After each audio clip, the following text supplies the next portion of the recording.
Anyway, let's go to the next one. This is Rokhaya, another French student, another Canva presentation. Rokhaya, no guys, don't do this. Don't do the Canva presentation. It's not as great. It's a lot more difficult to go through. Zombie concept. So you did the concept art and then you pick one concept. Hey, that's actually not that bad. You did the sculpt, you did the retopo. It's a little bit on the heavy side of things. Not that bad, but yeah, textures can definitely improve. They just look a little bit too generic.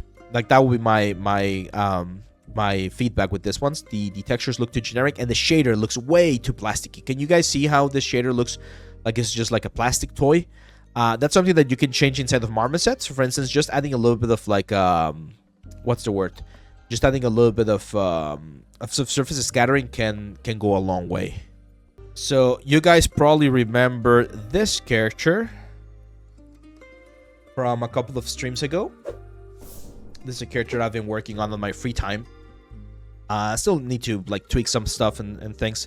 But I want you to look at the shader, right? So the reason why this character is looking, in my opinion, again, nice. I think we're in a good position here, is because of the subsurface scattering, right? So anytime you're doing skin for a character or any character that's gonna have like organic matter, you usually want to be playing with something called subsurface scattering. So subsurface scattering is the ability for light to transfer or to be transferred through the element. So as you can see here on the ears, there's a little bit of redness going on. I can of course increase that, make it way more intense, as you can see right there. And right now I'm using a mask. So as you can see, the albedo channel, or this channel right here, has a mask right here that controls where this subsurface effect is more intense. You can check all of this on the live stream. We have a live stream where we do this texturing for this particular character right here. So if I remove the mask, the albedo or the subsurface scattering is going to be affecting everything. Like every single part of the character is going to have that like a waxy effect, or that like sort of like a skin effect.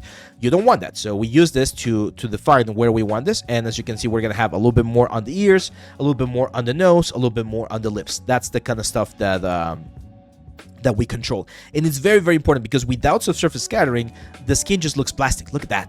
Super ugly, super flat. Of course, there's more stuff going on the skin to make it look a little bit nicer, but subsurface scattering is one of those things that can really help you get a nicer result on your character. If you're going to render in Unreal, do you prefer to do subsurface in Substance or within Unreal? You still paint the mask inside of Substance, but you then of course like calibrate it properly inside of Unreal. So yeah, it's a little bit of both. So I would recommend a little bit of surface scattering for this particular character right here. Let's keep going. Okay, I like the design there. Yep.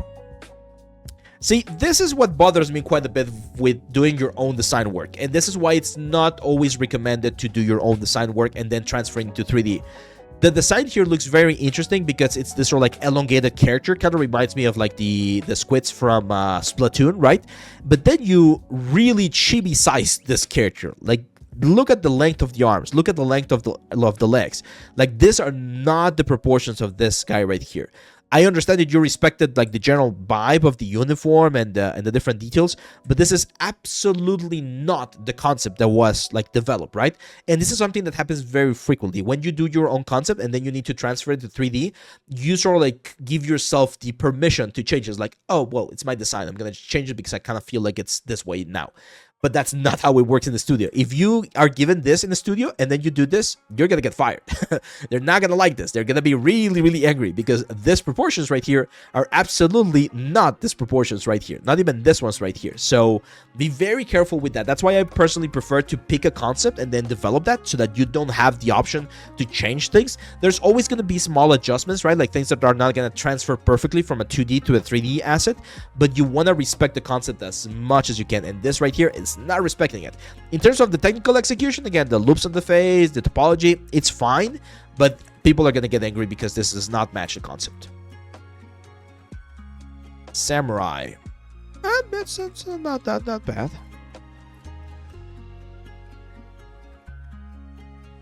Yeah, so it seems like you're with the same in the same team with the other artists that we saw.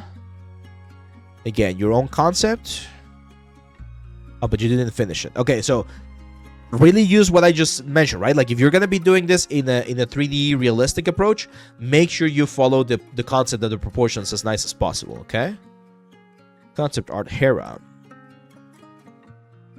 Yeah, it seems like this school is really pushing you guys to do both things. So they want you to do all of the design process and then the actual execution. That's not very common.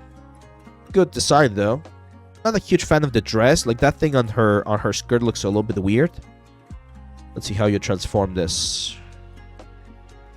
Yeah, it's just concept. Yeah, so again, you gotta decide, my friend. Do you want to be a concept artist or do you want to be a 3D artist? It's not common to be doing both things unless you're on a very, very, very small studio. Like I'm talking like less than 5 people, where you're gonna be doing the concept and the 3D. You're either gonna be doing one or the other. And to be honest, even if I was in a very small studio, I would probably want to have like a 2D artist and then a 3D artist. So pick which of those you like the most and then focus on that.